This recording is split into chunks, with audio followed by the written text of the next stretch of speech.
ഇന്നലെ ഇൻസ്റ്റാഗ്രാമിൽ ഒരു വീഡിയോ അപ്ലോഡ് ആക്കിയിട്ടുണ്ടായിന്. ഉപ്പള ടൗണില് നല്ലൊരു ബസ് സ്റ്റാൻഡ് ഉണ്ടായിട്ട് ബസ്സുകാർ ബസ് സ്റ്റാൻഡ് ഉള്ളിൽ കയറുന്നില്ല, എല്ലാം റോഡ് സൈഡ് എത്തിച്ചോണ്ടുള്ള. അപ്പൊ ജനങ്ങൾക്ക് ബുദ്ധിമുട്ടാന്നിട്ട് നമ്മ വീഡിയോ എടുത്തിട്ടുണ്ടായിന്. അതിന്റെ ഭാഗമായിട്ട് നാട്ടുകാർ പ്രതികരിക്കാൻ വേണ്ടി രംഗത്ത് ഇറങ്ങിയിട്ടുണ്ട്. അതിന്റെ മൂവ്മെന്റ്സ് ഇങ്ങനെ കാണണ്ടേ? ഞാൻ കാണിച്ചു തരാം.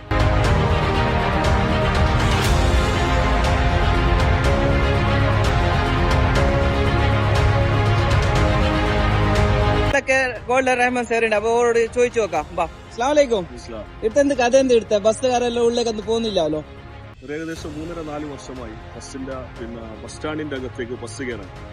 കാരണം നമുക്കറിയാം, ദേശീയപാതയുടെ വികസന പ്രവർത്തനം നടന്നപ്പോൾ ഉപ്പളയിലേക്ക് ഒരു അപ്രതീക്ഷിതമായി ഞങ്ങളൊക്കെ ഇടപെടൽ മൂലം ഒരു ഫ്ലൈ ഓവർ കിട്ടി. ആ ഫ്ലൈ ഓവറിന്റെ പ്രവൃത്തി നടന്നപ്പോഴാണ് നമുക്കെല്ലാം അറിയാം, 1 മണിക്കൂറിലധികം റോഡ് ബ്ലോക്ക് ഉണ്ടായത്. അപ്പോഴാണ് ബസ് സ്റ്റാൻഡിന്റെ അകത്തേക്ക് ബസ് കയറാതെ പോകുന്നത്. പക്ഷെ ഫ്ലൈ ഓവറിന്റെ പ്രവൃത്തി പൂർത്തിയായിട്ടു ഈ വർഷം ജൂൺ മാസം 1-ാം തീയതി ബഹുമാനപ്പെട്ട കളക്ടറെ കണ്ട് നിവേദനം നൽകി. ആ നിവേദനത്തിന്റെ അടിസ്ഥാനത്തിൽ കളക്ടർ ഈ പരാതിക്കാരനായ ജില്ലാ പഞ്ചായത്ത് മെമ്പറെയും അതുപോലെ RTO, bus owners association, collector അടക്കം കളക്ടറിന്റെ ചേംബറിൽ, അദ്ദേഹത്തിന്റെ ചേംബറിൽ ഇരുന്ന് ചർച്ച നടത്തി.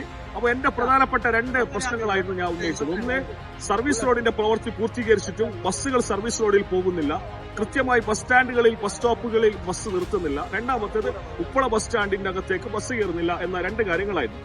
അപ്പൊ ബസ് സ്റ്റാൻഡിന്റെ അകത്ത് ബസ് കയറാത്തതിന്റെ പ്രശ്നം അവർ പറഞ്ഞത്, സർവീസ് റോഡിന്റെ പ്രവൃത്തി നടത്തിയപ്പോൾ ബസ് സ്റ്റാൻഡിന്റെ അകത്തുള്ള റോഡും സർവീസ് റോഡും തമ്മിൽ വ്യത്യാസമുണ്ട്.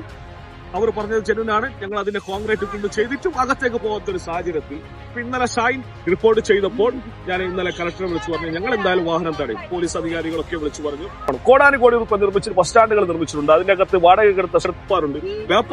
വ്യാപാരികളെ ഒരു 4-5 വർഷമായി കച്ചവടമില്ലാതെ കഷ്ടത്തിലാണ്. അപ്പൊ അങ്ങനെ ഇരിക്കുന്ന സമയത്താണ് ഞങ്ങൾ ഇന്ന് രാവിലെ ജില്ലാ പഞ്ചായത്ത് അംഗം എന്ന നിലയിൽ ഇവിടുത്തെ വ്യാപാരികളുണ്ട്, വ്യാപാരി സുഹൃത്തുക്കളും ഓട്ടോ ടാക്സി സുഹൃത്തുക്കളും അടങ്ങുന്ന ഒരു ടീം ഇവിടെ ബസ് സ്റ്റാൻഡ് അകത്തേക്ക് ഇവിടെ കയറ്റുന്നത്. ബഹുമാനപ്പെട്ട പോലീസ് ഉദ്യോഗസ്ഥന്മാർ നല്ല സഹകരണമാണ് ഈ വിഷയത്തിൽ സഹകരിച്ചിട്ടുള്ളത്. ബസ് സ്റ്റാൻഡിനകത്തേക്ക് ബസ് കയറണം. അത് കയറിയില്ലെങ്കിൽ അപ്പൊ ആ ബസ്സിനെതിരെ ശക്തമായ നടപടി സ്വീകരിക്കാൻ വേണ്ടി കളക്ടർ അടക്കമുള്ള ആളുകൾക്ക് അതിന്റെ വീഡിയോ സഹിതം പരാതി നൽകുന്നതാണ്.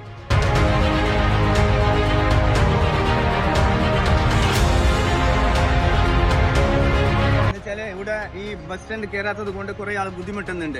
കാരണം സാധാരണ സ്റ്റുഡന്റ്, വിദ്യാർത്ഥികള്, പിന്നെ അതുപോലെ തന്നെ നാട്ടുകാർ, പ്രായമുള്ള ആൾക്കാർക്ക് സൗകര്യമായിട്ട് ബസ്സിൽ കയറാൻ പറ്റുന്നില്ല.